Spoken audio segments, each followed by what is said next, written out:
Fabala. Bonjour Laurence. Bonjour tout le monde. Alors Laurence, depuis plus de 20 ans, vous êtes infirmière au centre hospitalier psychiatrique. Comment vous est venue l'idée d'écrire des poèmes? Parce que c'est une activité à côté? Ah oui, c'est à côté, c'est sûr. En fait, quand je réfléchis, j'ai toujours aimé écrire. Quand j'étais enfant, adolescente, j'étais cette copine qui réécrivait les textes de chansons pour les anniversaires, etc. Et puis, c'était complètement endormi avec ma vie de femme, de mère, de femme active, etc. Pendant plusieurs années, j'ai pas du tout pensé à écrire, jusqu'à ce que je reprenne des cours de guitare il y a quelques années avec un super prof, Nordine Oucha. Que l'on a reçu dans les studios de France Bleu Isère il y a quelques semaines. Et en fait, avec toute sa bienveillance et sa passion de la transmission, ça m'a donné envie d'écrire. Et au début, j'écrivais pour faire des textes de chansons. Voilà. Sauf que au niveau de la composition, j'étais vraiment pas douée, donc j'ai vite laissé tomber le côté chanson. Mais la passion de l'écriture était à nouveau réveillée, on va dire. Et donc j'ai continué à écrire, jusqu'à ce que les textes s'entassent. Et l'idée du recueil arrive l'année dernière. Vous l'avez dit, votre inspiration, elle est devenue depuis votre enfance. Vous avez dit pour les chansons d'anniversaire aussi par la suite. Est-ce que vraiment c'était l'écriture avec des rimes, faire des poèmes depuis votre enfance, ou quand vous étiez petite, vous faisiez des journaux intimes, vous écriviez des romans, vous êtes lancé sur plusieurs styles d'écriture? Et plusieurs styles, effectivement. Il y avait le journal intime, ça c'était plutôt pendant l'adolescence, mais c'était le jeu d'écrire des rimes. Ça a toujours été un jeu pour moi, l'écriture en rime, et c'est plutôt automatique, donc c'est vraiment un plaisir très très ancien. Ça me coûte pas en fait, ça reste vraiment un plaisir, donc c'est venu plutôt naturellement en fait, et qu'est-ce que j'aime ça, quoi. Alors Laurence, est-ce que vous préférez que je vous appelle Fabala? C'est votre nom d'auteur quand même. C'est mon nom d'auteur, en fait, c'est la contraction de mon nom et de mon prénom. C'est tout simplement ce nom de plume, je l'ai choisi au travail. C'est une collègue de boulot qui m'a dit, mais ton nom de connexion, en fait, je l'adore, c'est Fabala. Et je me dis, bah tiens, si un jour j'écris, je prendrais bien ce nom de plume, quoi. Je le trouvais plutôt sympathique. Voilà. Dans votre livre Saperlipopette, on retrouve 41 poèmes qui racontent des histoires de joie, de peine, des histoires personnelles, des histoires qui vous ont inspiré. Vous avez écrit sur la 4e de votre couverture, c'est en débutant la guitare que j'ai renoué avec l'écriture. Comment vous avez trouvé ce lien entre la musique et l'écriture?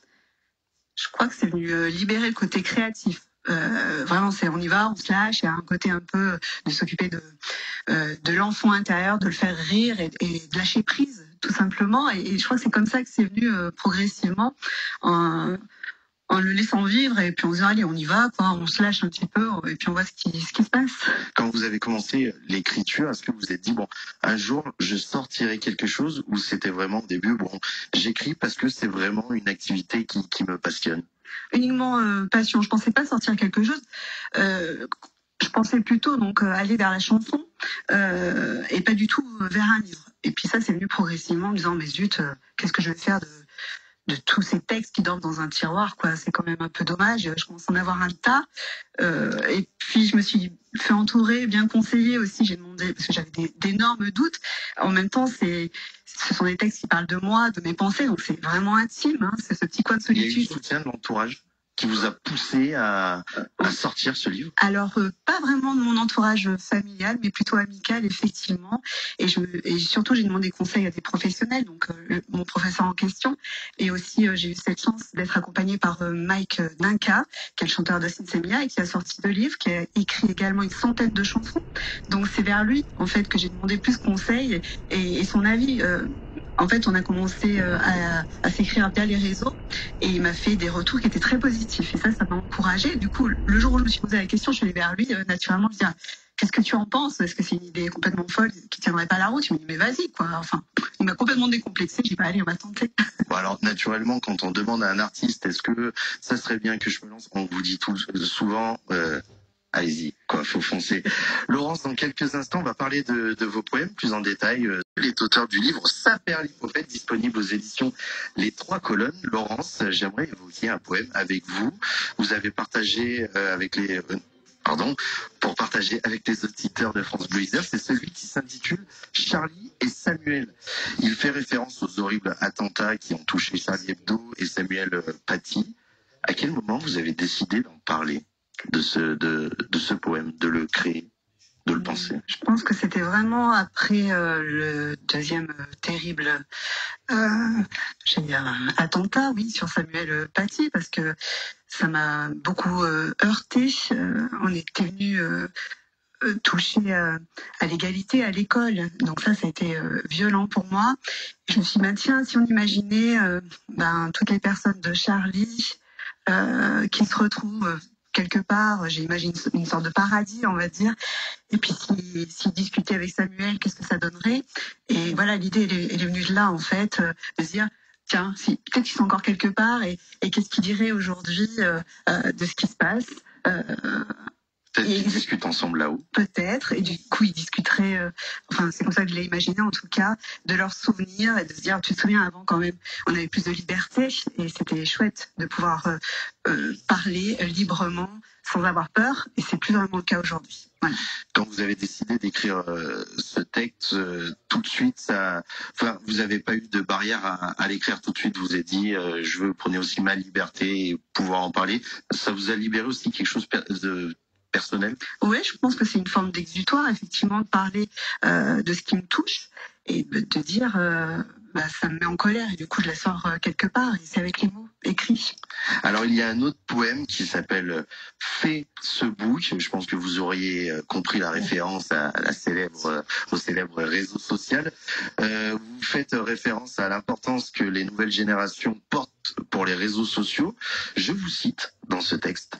Le cercle n'est plus restreint, la planète est au courant. Quel est votre regard sur l'impact des réseaux sociaux aujourd'hui? En fait, ça s'est inspiré d'une histoire vraie, c'est-à-dire qu'il y avait une jeune fille dans les pays nordiques qui a fait un procès à ses parents par rapport aux publications sur Facebook, sur sa propre vie depuis qu'elle était née.